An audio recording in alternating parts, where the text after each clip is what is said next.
bom dia a todos, na paz do Senhor Jesus. 31 de outubro de 2017 é uma data importantíssima para nós. Nós estamos celebrando hoje 500 anos da Reforma Protestante.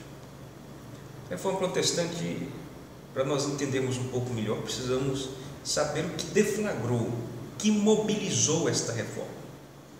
Vale lembrar que ainda nos primórdios da Idade Média, no quarto século, o imperador Constantino supostamente se converte ao cristianismo, abraça a igreja que até então era uma igreja perseguida, a igreja dos apóstolos, que vinha sobrevivendo aos ataques, às perseguições, mas o Senhor Jesus já havia dito que as portas do inferno não iriam prevalecer contra a igreja, e o método até então usado para destruir a igreja, que era a perseguição, não dava certo. A igreja só crescia cada vez mais, se espalhava por todo o império e era de fato uma tocha viva naqueles dias.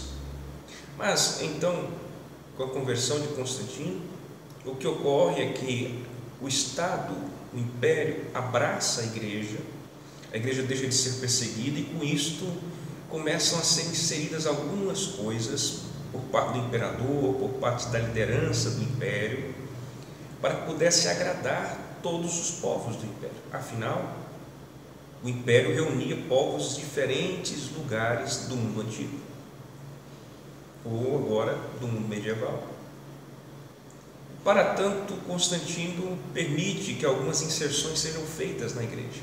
Inclusive sua mãe, Helena, faz algumas incursões até a Palestina, na região de Israel, até a Santa, e traz de lá fragmentos da suposta cruz de Cristo. Os historiadores dizem que esta cruz, tantas lascas, tantos pedaços de cruz que foram trazidos dizendo que era a cruz de Cristo, daria para fazer pelo menos 300 das cruzes que Cristo, como aquela que Cristo foi crucificado, e daria para encher até um navio.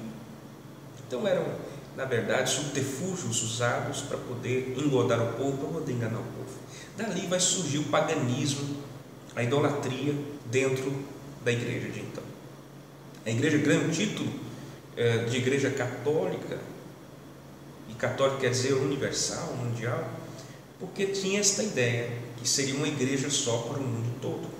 A princípio isso era uma boa ideia, mas o problema era a doutrina que agora a igreja praticava. E o tempo passou, nós chegamos aí ao século XV, e nós temos aí os precursores da reforma, como John Wycliffe, que foi responsável pela tradução da Bíblia para o inglês, seu discípulo John Hus, e todos esses homens, eles pregavam contra a venda de indulgências. E o que eram estas indulgências?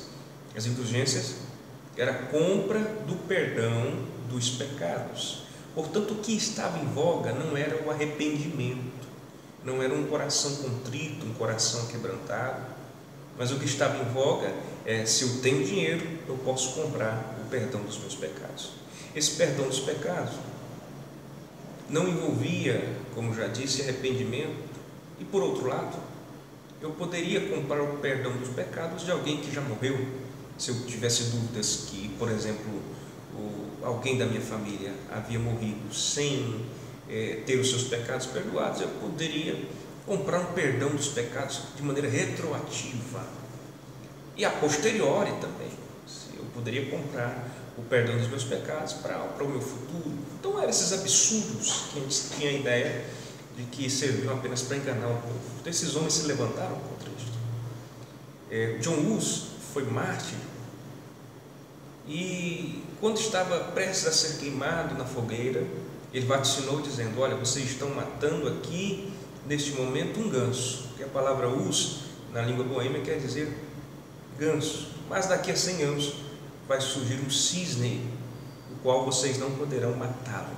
Esse cisne surge realmente 102 anos depois, e é Martinho Lutero, um monge agostiniano que se torna padre na igreja de Wittenberg, na Alemanha, ou Wittenberg, né, na Alemanha. E Lutero, ele começa a ler as Escrituras, ele começa a compreender o texto sagrado, especialmente o livro de Romanos, e algumas outras referências em Abacuque, onde ele entende, como diz em Hebreus 10:38, que o justo vive da fé. Então a salvação viria ou vem por meio da fé, como ele mesmo entendeu lendo a palavra de Deus. E aquilo trouxe uma iluminação para ele, um entendimento que tudo aquilo que a igreja de então, a igreja católica, pregava, estava fora dos padrões do texto sagrado, daquilo que Deus realmente havia instruído por meio de sua bendita palavra.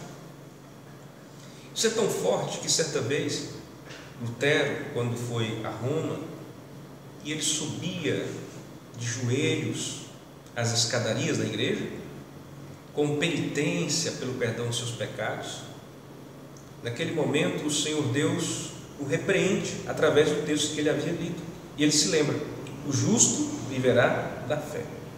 E naquela hora ele se levanta envergonhado, porque a palavra de Deus já estava enxertada no coração dele. No dia 31 de outubro de 1517, Lutero toma uma atitude extremamente radical, porque o povo de Deus precisa ser um pouco mais radical, precisa ser um pouco mais ousado, como esses reformadores foram. Deus não nos deu um espírito de covardia, como diz lá Paulo em sua segunda carta a Timóteo, no capítulo 1, versículo 7. Deus não nos deu um espírito de medo, de covardia, mas o fato é que Deus nos deu um espírito de intrepidez, de ousadia, e nós devemos fazer jus a isto.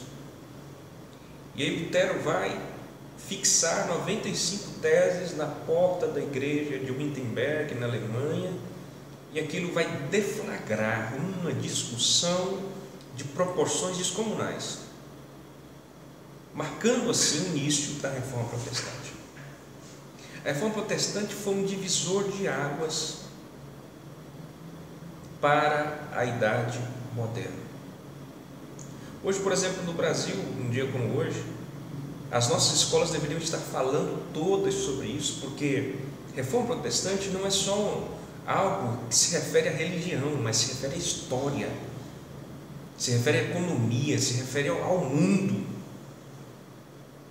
E hoje o que a gente vê é uma aculturação trazendo hoje como celebração nas escolas, observe bem o padrão de qualidade de educação no Brasil, falando-se sobre o Halloween. E o que nós temos a ver com Halloween? Absolutamente nada. Os grandes pensadores como Max Weber, Emile Durkheim e até Karl Marx reconhecem que a Reforma Protestante foi uma mudança de paradigmas para o mundo. Portanto, nós, povo de Deus, evangélicos, protestantes, temos de fazer jus a isto, fazer menção a isto, porque estes homens e mulheres de Deus, Jerônimo Savonarola, Lutero, Calvino, Catarina von Bora, esposa de Lutero, fizeram a diferença, não tendo medo, não tendo covardia, e abriram as portas para que a luz, para que o farol de Deus pudesse raiar em meio às trevas do mundo medieval, nos trazendo para uma luz agora na Idade Moderna. Que Deus abençoe a todos, que nós possamos ter um entendimento que é necessário, sermos ousados, sermos corajosos, porque o reino dos céus não é constituído de covardes, mas de homens e mulheres que não temem e deixam os seus confortos, os seus status para irem promulgar a palavra, o Evangelho de nosso Senhor e Salvador Jesus Cristo. Deus os abençoe. Boa celebração de 500 anos da Reforma Protestante.